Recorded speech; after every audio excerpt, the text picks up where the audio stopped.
بسم اللہ الرحمن الرحیم اعوذ باللہ من الشیطان الرجیم نحمدہ ونصلی علی رسولہ الکریم اما بعد فاعوذ باللہ من الشیطان الرجیم بسم اللہ الرحمن الرحیم السلام علیکم ورحمۃ اللہ وبرکاتہ ومغفرتہ۔ تمام ہی قرآنی وظائف ایڈوائزر کے قابل عزت قابل احترام پیارے دوستو، میں ہوں آپ کا خادم محمد مظہر صدیق چشتی، جو کہ آج پھر آپ کے لیے ایک موضوع لے کر حاضر ہوا ہوں، اور اللہ کریم کی پاک ذات سے امید کرتا ہوں کہ آپ سب خیر و عافیت کے ساتھ ہوں گے، اور آپ سب سے یہ بھی امید کرتا ہوں کہ جو آج میں آپ کو سورۃ ابراہیم کی فضیلت و اہمیت بتانے جا رہا ہوں، اس کو آپ پورے یقین کے ساتھ اپنی زندگی میں پڑھنے کا، اس پہ عمل کرنے کا معمول بھی بنا لیں گے۔ تو دوستو، بلا تاخیر بڑھتے ہیں آج کے ہم اپنے موضوع کی جانب۔ نہایت ہی غور اور توجہ کے ساتھ سماعت فرمائیے۔ اللہ کریم مجھے حق کہنے کی، آپ کو حق سننے کی، اور ہم سب کو عمل کی بھی توفیق عطا فرمائے۔ دوستو، جو آج کا ہمارا موضوع ہے، آج کا جو ہمارا عنوان ہے، وہ قرآن مجید فرقان حمید کی سورۃ ابراہیم 14 کی فضیلت و اہمیت ہے۔ سورۃ ابراہیم نمبر شمار کے مطابق قرآن مجید فرقان حمید میں 14ویں نمبر پر آتی ہے۔ تو سماعت فرمائیے دوستو، سورۃ ابراہیم مکہ مکرمہ میں نازل ہوئی۔ یہ سورت مکیہ ہے۔ اس سورت میں 7 رکوع اور 52 آیات ہیں۔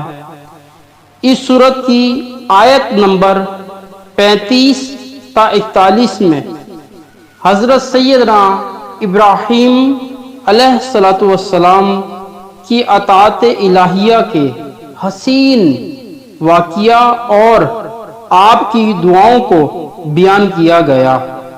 اسی مناسبت سے اس سورت کا نام سورۃ ابراہیم رکھا گیا۔ اس سورت کا مرکزی مضمون یہ ہے کہ اللہ تعالی اور اس کے رسولوں پر مرنے کے بعد دوبارہ زندہ کیے جانے پر اور اعمال کی جزا ملنے پر، ایمان لانے پر دلیلوں کے ساتھ ثابت کیا گیا، اور یہ بتایا گیا کہ حقیقی معبود وہ ہے جس نے آسمانوں اور زمینوں کو پیدا کیا، اور پوری کائنات میں اس کے علاوہ کوئی معبود برحق نہیں۔ اس کے علاوہ اس صورت میں یہ مضمون بیان کیے گئے۔ دوستو، کوئی بھی ورد ہو، وظیفہ ہو، نیک کام ہو، کوئی نیک بیان ہو، کوئی نصیحت کی بات ہو، ہمیشہ آپ یاد رکھیں کہ اگر آپ اس کی نیت کر لیں تو یہ بہت زیادہ اچھی، اعلیٰ اور عمدہ بات ہے۔ اور نیت دوستو ہمیشہ ہمیں یہی رکھنی چاہیے کہ اللہ اور اللہ کے رسول صلی اللہ علیہ وسلم ہم سے راضی ہو جائیں۔ جہاں پہ اللہ کریم ہم سے راضی ہو جائیں گے، ہماری ہر طرح کی مشکلات، پریشانیاں، دقتیں دور ہو جائیں گی، اور ہمارے لیے آسانیاں پیدا ہوتی چلی جائیں گی، اور ہمارے لیے تمام معاملات آسان ہو جائیں گے، ہمارے لیے دین، دنیا، عقبہ آخرت بہتر ہو جائے گی۔ تو دوستو، واپس چلتے ہیں اپنے موضوع کی جانب، جو کہ موضوع تھا سورۃ ابراہیم 14 کی فضیلت و اہمیت۔ تو میں آپ کو بتا رہا تھا کہ اس سورت میں یہ مضمون بیان کیے گئے۔ نمبر 1، کفار کی مذمت کی بیان، اور کفار پر انہیں شدید عذاب کی وعیدیں سنائی گئی، اور مسلمانوں سے ان کے نیک اعمال کے بدلے جنت دینے کا وعدہ کیا گیا۔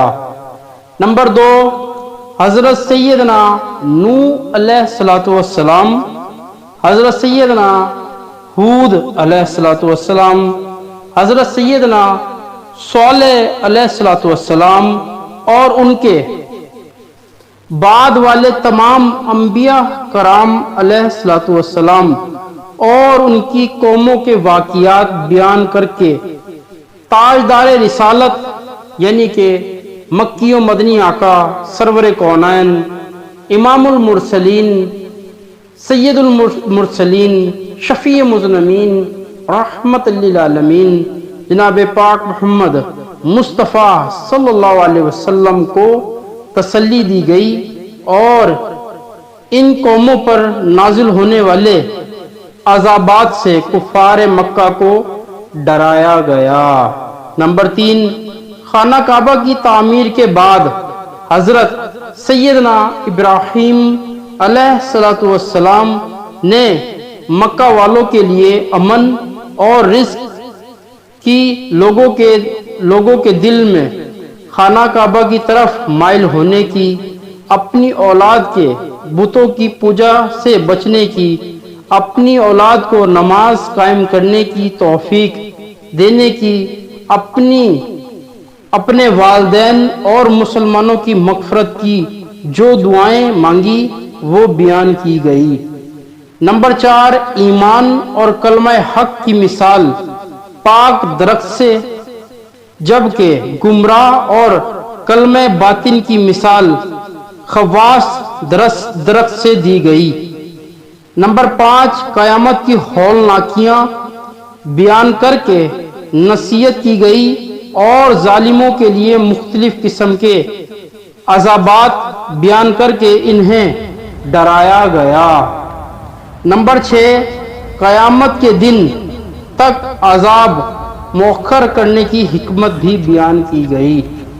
تو دوستو، آپ سماعت فرما رہے تھے سورۃ ابراہیم 14 کی فضیلت و اہمیت، جو کہ میں نے آپ کو مختصر سی بتائی۔ ویسے تو اس کی فضیلت و اہمیت بہت زیادہ ہے، لیکن وقت قلیل ہے، اسی وجہ سے اس کو مختصر کر کے میں نے آپ کو بتائی۔ اور آپ نے سماعت فرمایا کہ حضرت ابراہیم علیہ السلام نے جن لوگوں کے لیے دعائیں مانگی، جو دعائیں مانگی، وہ سب کے سب آپ نے واضح طور پر احوال سماعت فرمائے۔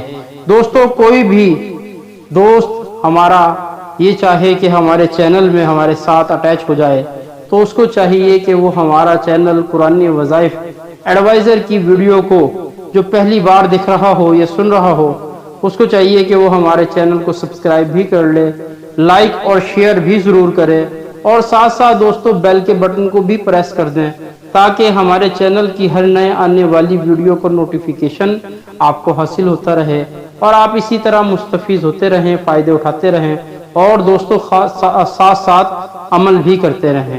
دوستو، نماز 5 وقت باجماعت تکبیر اولیٰ کے ساتھ پڑھیں، توبہ اور استغفار بھی خوب کریں، اور سرکار کائنات صلی اللہ علیہ وسلم کی ذات اقدس پر کبھی بھی درود شریف پڑھنا مت بھولیے۔ اسی کے ساتھ آج کا ہمارا موضوع یہیں پہ اختتام پذیر ہوا۔ انشاءاللہ پھر دوبارہ کسی اور موضوع کے ساتھ حاضر ہوں گے۔